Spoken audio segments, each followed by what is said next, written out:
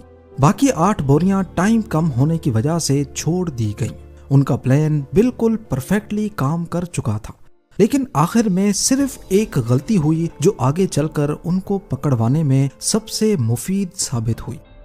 جاتے جاتے ایک ڈاکو نے HVP ڈبے میں بندھے ہوئے اسٹاف کو کہا کہ 30 منٹ تک یہاں سے اٹھنے کی کوشش بھی مت کرنا ورنہ جان چلی جائے گی۔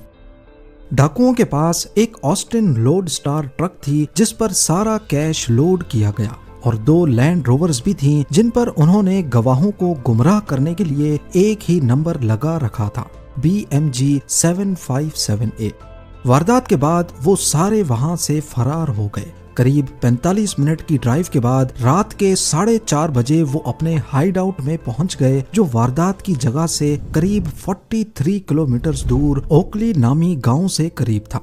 اس دوران وہ VHF ریڈیو پر پولیس کی باتیں بھی سن رہے تھے جس سے ان کو کافی مدد مل رہی تھی۔ ٹھیک اسی وقت جب وہ اپنے ہائیڈ آؤٹ میں پہنچے، پولیس کو بھی اس رابری کا علم ہو گیا، پر فی الحال وہ بہت خوش تھے۔ انہوں نے ہائیڈ آؤٹ پر آ کر خوب موج مستی کی، یہاں تک کہ وہاں مونوپلی گیم بھی کھیلی، اور وہ بھی اصلی نوٹوں سے۔ پر ان کی یہ خوشی صرف چند منٹوں کی مہمان تھی۔ تھوڑی ہی دیر بعد انہیں ریڈیو کی مدد سے پتا چلا کہ پولیس ان کو 50 کلومیٹر کے ریڈیس میں ڈھونڈ رہی ہے۔ 50 کلومیٹر کا آئیڈیا پولیس کو اس اسٹاف کے بیان کی وجہ سے ہوا جس سے ڈاکو آدھے گھنٹے والی بات بول کر وہاں سے فرار ہوئے تھے۔ تو پولیس کو اچھی طرح آئیڈیا تھا کہ آدھے گھنٹے میں وہ 50 کلومیٹر کے ریڈیس میں ہی موجود ہوں گے۔ یہ بات سن کر ڈاکو ایک دم گھبرا گئے۔ اب ان کا اس ہائیڈ آؤٹ سے نکلنے کا پلان جو سنڈے کو تھا وہ انہوں نے فرائیڈے پر شفٹ کر لیا۔ تھرسڈے والا دن انہوں نے سارے پیسے آپس میں بانٹ لیے۔ لوٹی گئی رقم 2.5 ملین پاؤنڈز کے قریب تھی۔ کچھ رپورٹس کے مطابق ہر ایک کے حصے میں 1.5 لاکھ پاؤنڈز آئے، جو اس دور میں ایک بہت بڑی رقم تھی۔ یعنی ہر ایک کے حصے میں آج کے حساب سے 3.9 ملین پاؤنڈز آئے تھے۔ باقی پیسے انہوں نے چھوٹے چھوٹے رولز کرنے والے ہیلپرز میں بانٹ دیے۔ انہوں نے فرائیڈے سے پہلے ہائیڈ آؤٹ میں ہر ایک چیز سے اپنی فنگر پرنٹس مٹائیں، اور ایک شخص کو ڈیوٹی دی کہ ان کے جانے کے بعد وہ ہائیڈ آؤٹ کو ہی جلا دے تاکہ پولیس کو کوئی ثبوت ہی نہ مل سکے۔ اس نے پیسے تو لے لیے لیکن ہائیڈ آؤٹ جلائے بغیر ہی فرار ہو گیا۔ اس دوران پولیس انہیں پورے بکنگم شہر ایریا میں ڈھونڈ رہی تھی۔ ہیلی کاپٹرز شہر کے اوپر گھوم رہے تھے، جگہ جگہ پولیس کی گاڑیاں دوڑ رہی تھیں، اور نیشنل میڈیا پر ایک بوال سا مچا تھا۔ پولیس نے انفارمیشن دینے والے شخص کو 10,000 پاؤنڈز انعام دینے کی بھی اناؤنسمنٹ کی۔ اس پر ہائیڈ آؤٹ کے پڑوس میں رہنے والا ایک شخص سامنے آیا اور اس نے پولیس کو اطلاع دی کہ 8 اگست والی صبح یہاں کافی ہلچل مچی تھی۔ شک کی بنا پر پولیس نے فوراً ہائیڈ آؤٹ پر چھاپا مارا۔ یہ ایک لیدر سلیٹ فارم ہاؤس تھا جو ڈاکوؤں نے 3 مہینے پہلے ہی کرائے پر لیا تھا۔ وہاں پولیس کو بہت سارے ثبوت ملے جو اس رابری سے جڑے ہوئے تھے، جیسا کہ خالی بوریاں، میلز، اور ایک ٹرک بھی ملا جس پر جلدی جلدی میں یلو رنگ کیا گیا تھا۔ ڈاکو یہاں سے اپنی فنگر پرنٹس مٹا کر گئے تھے، لیکن اس مونوپلی پر کچھ فنگر پرنٹس موجود تھیں جس کو انہوں نے اصلی پیسوں کے ساتھ کھیلا تھا۔ یہ فنگر پرنٹس اس کیس میں ایک بڑا بریک تھرو ثابت ہوئیں، کیونکہ ان سب کا پہلے سے کوئی نہ کوئی کرمنل ریکارڈ موجود تھا۔ تبھی وہ فنگر پرنٹس پولیس اور اسکاٹ لینڈ یارڈ کے ریکارڈ سے میچ کر گئیں اور اصل مجرموں کا پتہ لگ گیا۔ کچھ ہی دنوں میں پولیس نے 16 میں سے 14 لوگوں کو اریسٹ کر لیا۔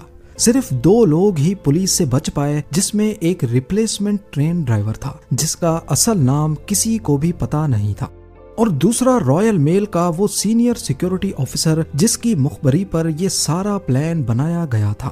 آج تک اس آفیسر کا کسی کو بھی علم نہیں ہے، کیونکہ نہ اس نے کبھی اپنا اصل چہرہ دکھایا اور نہ ہی اپنا نام بتایا تھا۔ کورٹ نے اس رابری کو صدی کی سب سے بڑی رابری قرار دے کر اس گینگ کے تقریباً سبھی لوگوں کو 30 سال کی قید سنائی۔ اس رابری کے بعد برائڈگو برج ٹرین رابرز برج کے نام سے مشہور ہو گیا، اور آج تک یہ اس کا نیا انفارمل نام ہے۔ جیک ملز جو 58 ایئرز کے ٹرین ڈرائیور تھے، سر پر چوٹ کی وجہ سے دوبارہ کبھی یہ نوکری نہیں کر پائے، اور 7 سالوں کے بعد ہی صدمے کی وجہ سے دنیا چھوڑ کر چلے